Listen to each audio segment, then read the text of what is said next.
អូខេ hello សួស្តីបងប្អូនយើងបាទអូខេអញ្ចឹងវីដេអូនេះខ្ញុំនឹងបង្ហាញបងប្អូនទាំងអស់គ្នាពាក់ព័ន្ធទៅនឹងរបៀបយក Queue Line Coin បន្ថែម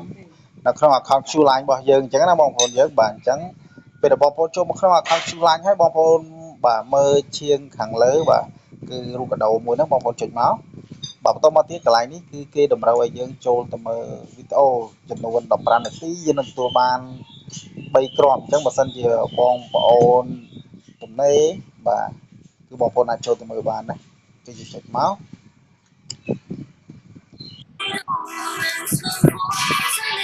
បាទអញ្ចឹងកន្លែងនេះគឺជាកន្លែងសម្រាប់ដោនដែលយើងមើលអញ្ចឹងបើដល់ពេលយើងមើលបាន5នាទីគេនឹងឲ្យមកគ្រាប់បន្តមកទៀត10នាទីក្រោយទៀតគេនឹងឲ្យ2គ្រាប់ទៀតអញ្ចឹងទៅគ្រប់ទាំងអស់3គ្រាប់អូខេបាទ